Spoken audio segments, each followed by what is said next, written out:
BRS party Huzurabad MLA Padi Kaushik Reddy Karimnagar commissioner of police IPS గౌసాల గురించి అనుచిత వ్యాఖ్యలు చేశాడు. దానికి అతడు ముస్లిం మైనారిటీ సమాజానికి క్షమాపణలు కోరాడు. ఒకసారి అతడు మొదట వివాదాస్పద వ్యాఖ్యలని చూద్దాం.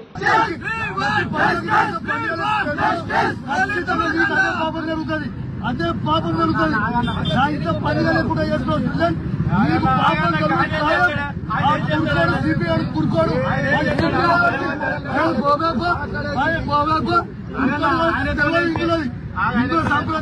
మీరు చూడొచ్చు వీడియోలో చాలా స్పష్టంగా అతడు ఒక కమిషనర్ ఆఫ్ పోలీస్ ని పట్టుకొని తురుకోడు అని ఒక ఐపీఎస్ ఆఫీసర్ 2017 బ్యాచ్ కి చెందిన గౌసాల వారు పొందిన అవార్డ్స్, వారి సర్వీసెస్, వారి మెరిట్, ఒక ఐఐటిలో చదివిన విద్యార్థి అతడు.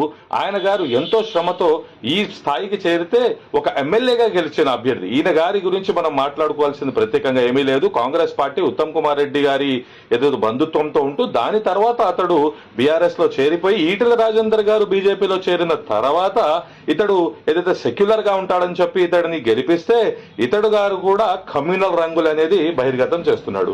కావున కౌశిక్ రెడ్డి మీరైతే క్షమాపణ కోరారో ఆ క్షమాపణ కూడా సరిగా లేదు. మీరు ఇందులో ముస్లిం మైనారిటీ సమాజానికి క్షమాపణ కోరుతున్నా అంటూనే గౌస్ ఆలం ఖాన్ గారికి ఏదైతే ఐపీఎస్ గారికి కూడా క్షమాపణ కోరుతున్నానని చెప్పి ఎక్కడా కూడా మాట్లాడలేదు. ఒకసారి పాడి కౌశిక్ రెడ్డి విడుదల చేసిన వీడియో చూద్దాం.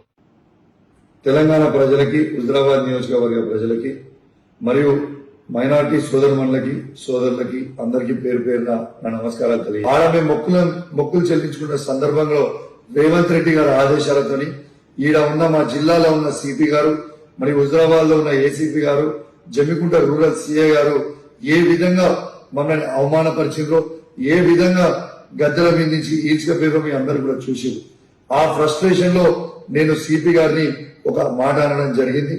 కానీ నేను ఏ కులాన్నో ఏ మతాన్నో కించపరచడానికో నేను అట్లాంటి స్టేట్మెంట్ చేయలేదు. నా ఉద్దేశం అది కాదని కూడా మీ అందరికి కూడా తెలియజేస్తా ఉన్నాను.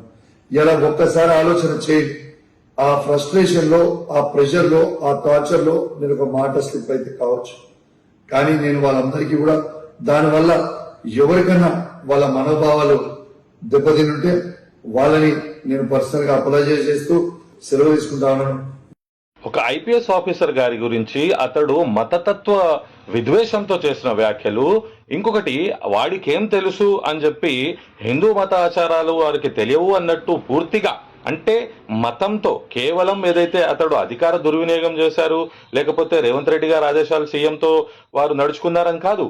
ఇక్కడ చాలా స్పష్టంగా మీరు గమనిస్తే కౌశిక్ రెడ్డి గారు చాలా విద్వేషకర వైఖరితో మాట్లాడుతూ, మీరు గమనిస్తే ఆ క్షమాపణ కోరడంలో కూడా ఎక్కడ కూడా నన్ను క్షమించండి అని లేదు.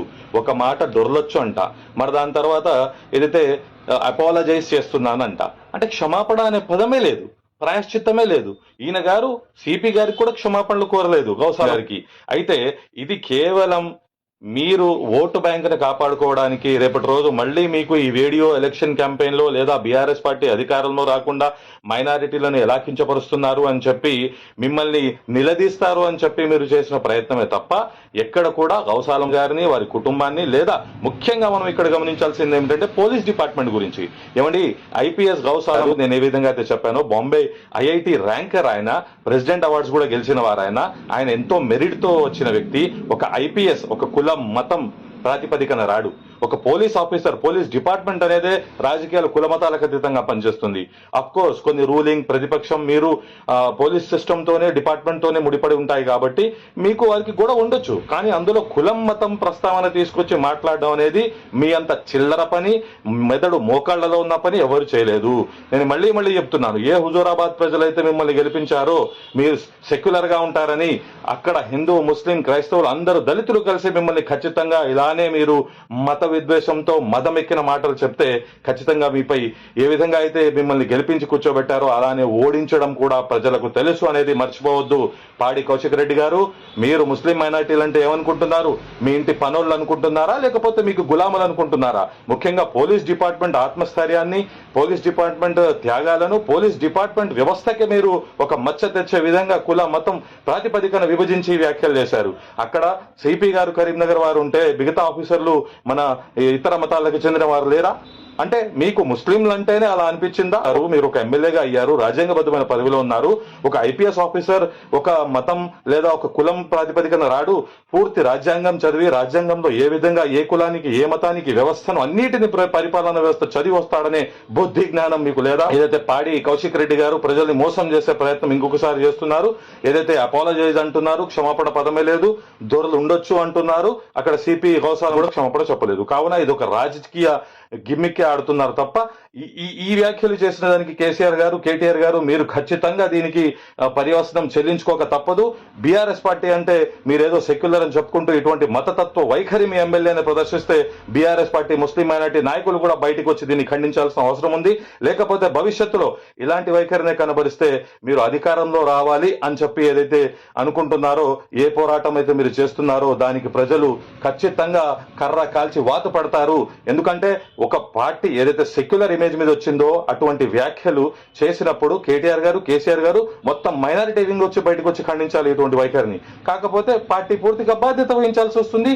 దాని పర్యవసనాలు ఏవైతే ఉన్నాయో ఎన్నికల్లో ప్రతి అంశంలో కూడా ఈ లోకల్ బాడీ ఎలక్షన్స్ లో కూడా ఉంటాయనేది గ్రహించి దీన్ని తొందరగా అతడు సాక్షాత్తు మనస్ఫూర్తిగా ప్రాయశ్చిత్తంతో క్షమాపణలు కోరే విధంగా ఇంకొకసారి ఎవ్వరూ ఈ సాహసం చేయని విధంగా మత వివక్ష కుల వివక్ష లేకుండా చూసుకోవాలని కేసీఆర్ గారిని కూడా కోరుతూ మరిన్ని వీడియోలు అప్డేట్స్ కొరకు advocate Sadiq Shaik YouTube channel ని లైక్ చేసి సబ్స్క్రైబ్ చేయగలని కోరుతున్నాను. Thank you.